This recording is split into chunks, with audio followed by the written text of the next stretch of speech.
অৰ্চনা কেবিনৰ সোণালী জয়ন্তী পালন পিতৃৰ পদাংক অনুসৰণ কৰি প্ৰেৰণাৰ উৎস হৈ পৰিছে ৰাজাই পশ্চিম নলবাৰীৰ এটি চিনাকি নাম অৰ্চনা কেবিন বৰ্ণৰ ডিষ্ট্ৰিক্টত অৱস্থিত অৰ্চনা কেবিনে সম্পন্ন কৰিলে 50টাকৈ বৰ্ষ স্বাৱলম্বনৰ সপোন বুকুত লৈ সেই সময়ৰ উদ্যমী যুৱক জগদীশ ডেকাই 1975 চনৰ 26 জানুৱাৰীত বৰ্ণ ডিষ্ট্ৰিক্টত প্ৰতিষ্ঠা কৰিছিল এখন সৰু হোটেল পৰৱৰ্তী সময়ত উক্ত হোটেলখনে অৰ্চনা কেবিন নামেৰে পৰিচিত হৈ পৰে আৰু আজি অৰ্চনা কেবিনে নিজৰ একক পৰিচয়েৰে সকলোৰে আপোন হৈ পৰিছে বিভিন্ন ধৰণৰ মিঠাই সুস্বাদু খাদ্যৰ সমাহাৰেৰে গ্ৰাহকক আপ্যায়ন কৰা অৰ্চনা কেবিনৰ স্বত্বাধিকাৰী জগদীশ ডেকাই পৰৱৰ্তী সময়ত উচ্চ শিক্ষিত পুত্ৰ ৰাজীৱ ডেকা ৰাজাৰ হাতত অৰ্পণ কৰে দায়িত্ব সম্প্ৰতি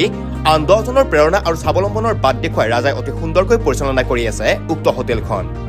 প্ৰতিষ্ঠানখনে গৌৰৱোজ্জ্বল 50 বছৰ অতিক্ৰম কৰাৰ উপলক্ষে দেওবাৰে সোণালী জয়ন্তী বৰ্ষৰ সামৰণি অনুষ্ঠান দিনজোৰা কাৰ্যসূচীৰে পালন কৰে সন্ধিয়া পন্থী প্ৰজ্বলন কাৰ্যসূচীত উপস্থিত থাকে বনগাঁও উচ্চতৰ মাধ্যমিক বিদ্যালয়ৰ সহকাৰী শিক্ষক নৃপেন চন্দ্ৰ ডেকা বৰ্ণতি বজাৰ পৰিচালনা সমিতিৰ সভাপতি মনোজ হাজৰিকা বৰ্ণতি গাঁও উন্নয়ন সমিতিৰ সভাপতি গকুল ডেকা বৰ্ণতি গাঁও উন্নয়ন সমিতিৰ সম্পাদক ডিজেন ডেকা নৱকুমাৰ ডেকা অৰ্চনা কেবিনৰ স্বত্বাধিকাৰী জগদীশ ডেকাকে ধৰি কেইবাগৰাকীও বিশিষ্ট ব্যক্তি ইয়াৰ পিছতে কেক কাটি 50তম বৰ্ষপূৰ্তি পালন কৰাৰ লগতে আতচবাজি প্ৰদৰ্শন কৰা হয় অৰ্চনা কেবিনৰ 50 বছৰী জন্ম জয়ন্তী অনুষ্ঠান আছিল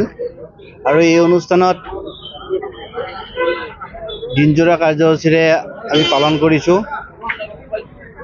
এতিয়া অনুষ্ঠান আছিল আমাৰ বিশিষ্ট ব্যক্তি মাননীয় বৰ্ণতি বজাৰ কমিটিৰ সভাপতি মনোজ হাজৰিকাদেৱ মোৰ শ্ৰদ্ধাৰ কৃতি শিক্ষক নৃপেন ডেকা ছাৰ আমাৰ গাঁৱৰ সভাৰ সভাপতি গকুল ডেকাৰ উপস্থিতিত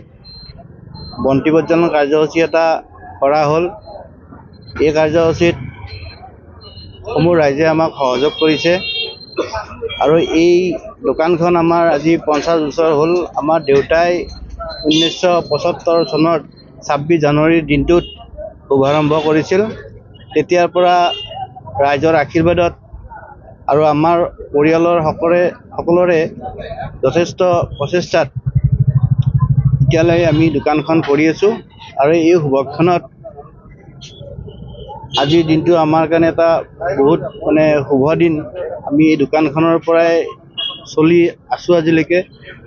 আৰু ৰাইজেও আমাক আজিলৈকে যথেষ্ট মৰম কৰাৰ বাবে আজি আমি এই দোকানখন 50 বছৰ এটা ঠাইতে কৰিবলৈ সক্ষম হৈছোঁ আৰু আমাৰ দোকানৰ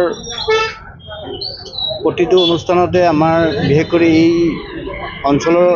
সকলো ৰাইজে যথেষ্ট সহায় সহযোগিতা আগবঢ়াই আহিছে আমাৰ দেউতা যেতিয়াই দোকানখন আৰম্ভ কৰিছিল তেতিয়াৰ পৰা দেউতাই যথেষ্ট কষ্ট কৰি আমাক ডাঙৰ দীঘলো কৰিলে এই দোকানখনৰ পৰাই আমিও ডাঙৰ হ'লোঁ দোকানৰ হেৰিৰ পৰাই দেউতাই এতিয়াও জীৱিত দেউতাই আমাৰ দোকানৰ মালিক ময়ো দোকানৰ লগত জড়িত হৈ আছোঁ এতিয়ালৈকে আৰু আমাৰ দোকানখন অৰ্চনা কেবিন বুলি ক'লে নলবাৰী জিলাত যথেষ্ট সুনাম এটা আছে আৰু এইখিনিয়ে কৈ মোৰ সামৰিছোঁ বৰ আনন্দৰ দিন কিয়নো আমাৰ অতি পৰিচিত যিখন ৰেষ্টুৰেণ্ট য'ত আমি সদায় আহোঁ সদায় বহো পুৱা গধূলি সেই দোকানখনে সেই ৰেষ্টুৰেণ্টখনে আজি অৰ্চনা কেবিনৰ স্বৰ্ণ জয়ন্তীত উপনীত হৈছে আজি 50 বছৰ পূৰ কৰিলে তো আমি দেখি আছোঁ এই সুদীৰ্ঘ 50 বছৰীয়া পৰিক্ৰমাত বিভিন্ন ঘাট প্ৰতিঘাত গৈছে অৰ্চনা কেবিনৰ কিন্তু ইমান ঘাট প্ৰতিঘাতৰ মাজত একেটা অৱস্থাত একেটা স্থানত এজন মালিকে এখন দোকান সুন্দৰকৈ চলাই আছে গোটেইখিনি কাম নিজেই কৰে মালিক মোৰ ওচৰত আছে ৰাজা মোৰ ছাত্ৰ যথেষ্ট কষ্ট কৰে নিজেই দেউতাকে স্থাপন কৰিছিল দোকানখন মাননীয় জগদীশ ডেকাদেৱে আজি তেখেত একদম সুস্বাস্থ্য আৰু আজি দোকানত লাগি আছে গতিকে এই দোকানখন মই ভাবোঁ যে এই ডেকাজন এজন উদ্যমী ডেকা আৰু আন 10 জনৰ কাৰণে আজি ৰাজা আদৰ্শ আগতে কৈছিলোঁ যে আজি আমাৰ এই বৰ্ণদৃশ্যকৰ এটা গৌৰৱৰ দিন, এইকাৰণেই দিন বুলি কৈছিলোঁ যে সুদীৰ্ঘ 50টা বছৰ এটা নামেৰে এজন মালিকে আজিলৈকে এই অনুষ্ঠানটো মানে অনুষ্ঠান চলি আছে এখন সুন্দৰ ৰেষ্টুৰেণ্ট হিচাপে। আৰু আমাৰ এই অঞ্চলত বৰ্ণদী অঞ্চলে নহয়, ইয়াৰ প্ৰসাৰ বহু দূৰলৈকে বৃদ্ধি হৈছে। আজি অৰ্চনা কেবিন বুলি ক'লে বা ইয়াৰ যি স্বত্বাধিকাৰী ৰাজীৱ ডেকা বুলি ক'লে আজি সকলোৱে চিনি পোৱা হৈছে। আমাৰ বৰ্ণদী অঞ্চলতো এই অৰ্চনা কেবিন হিচাপে যি প্ৰতিষ্ঠিত অনুষ্ঠান, যি ৰেষ্টুৰেণ্ট, এই ৰেষ্টুৰেণ্টখনে আজি বহু দূৰ দূৰণিলৈকে প্ৰসাৰ বৃদ্ধি কৰিছে। আৰু এই আজিৰ দিনটোতে আৰু মই মানে এই ৰেষ্টুৰেণ্টখনে আৰু পূৰ্ণ গতিত আৰু এটা নতুন ৰূপত যাতে ইয়াতকৈ আৰু শ্ৰীবৃদ্ধি হয়। News desk report, news any 365।